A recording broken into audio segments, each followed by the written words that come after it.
BJP की double engine सरकार पर शिवपाल यादव ने उठाए सवाल। कहा, भाजपा की डबल इंजन की सरकार जनता के साथ कर रही धोखा। मैनपुरी पहुंचे सपा के राष्ट्रीय महासचिव शिवपाल यादव ने दिखाया अपना दम, तैयार की प्लानिंग। एसआईआर पर जो कहा हो रहा है वायरल। शिवपाल यादव के बारे में एक बात कही जाती है कि जब बोलते हैं तो फिर सामने वाले सिर्फ सुनते रह जाते हैं। शिवपाल यादव इस बार भाजपा सरकार को अपने हाथों पर लेते हैं और ऐसा हमला बोलते हैं कि हर कोई देखकर हैरान रह गया। न सिर्फ डबल इंजन सरकार पर शिवपाल का हमला रहा, बल्कि एसआईआर पर उन्होंने जो कुछ कहा है वायरल हो रहा है। कैसे शिवपाल यादव ने माहौल को टाइट किया, अखिलेश यादव भी खुश हुए। क्या कुछ किया है, चलिए सब कुछ बताते हैं। सबसे पहले बात करते हैं शिवपाल यादव ने कैसे बीजेपी पर भीषण हमले किए, डबल इंजन पर सवाल उठाया, फिर बात एसआईआर की होगी। दरअसल मैनपुरी के करहल में सपा के राष्ट्रीय महासचिव शिवपाल सिंह यादव जब मंच पर पहुंचे तो माहौल ही बदल गया।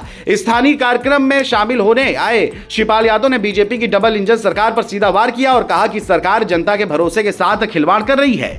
भीड़ के बीच उनका अंदाज साफ बताता था कि सपा 2027 की रणनीति को लेकर जमीन पर एक्टिव हो चुकी है। शिवपाल यादव के बयान वहां मौजूद लोगों के बीच तेजी से चर्चा में आ गए। इस दौरान शिवपाल ने चुनाव आयोग को लेकर बड़ा आरोप भी लगाया। उन्होंने कहा कि एसआईआर भरने के लिए बेहद कम समय दिया गया, जो सोची समझी रणनीति का हिस्सा है। उन्होंने कहा कि वोटों की बड़े पैमाने पर कटौती की जा रही है और ये किसी निष्पक्ष प्रक्रिया का हिस्सा नहीं लगता। बिहार में लाखों वोटों के हटाए जाने का जिक्र करते हुए शिवपाल बोले कि ये तरीका अब यूपी में अपनाया जा रहा है। उनके मुताबिक एसआईआर के नाम पर लोगों को डराया जा रहा है, जबकि समय इतना सीमित रखा गया है कि वास्तविक मतदाता भी फॉर्म नहीं भर पा रहे हैं। बीजेपी पर निशाना साधते हुए शिवपाल यादव बोले कि घुसपैठियों का मुद्दा सिर्फ लोगों के वोट कटवाने के लिए खड़ा किया गया है। उन्होंने कहा कि सरकार विभिन्न समुदायों के बीच अविश्वास बढ़ा रही है और समाज को बांटने की राजनीति कर रही है। विदेश में रोजगार कर रहे उन लोगों का भी वोट हटाया जा रहा है जिनके पास विदेशी नागरिकता नहीं है, जबकि वे यहाँ के वैध मतदाता हैं। शिवपाल के इस तर्क ने वहां मौजूद युवाओं को खासा प्रभावित किया। कप सिरप मामले में हुई कई मौतों का जिक्र करते हुए शिवपाल ने कहा कि इस मामले का मुख्य आरोपी देश छोड़कर निकल गया, जो दिखाता है कि सरकार का संरक्षण मिला। इंडिगो फ्लाइट कैंसिल होने की घटना पर भी उन्होंने सवाल उठाए और कहा कि लाखों यात्रियों के परेशान होने के बावजूद जिम्मेदार लोगों पर कोई कार्रवाई नहीं हुई।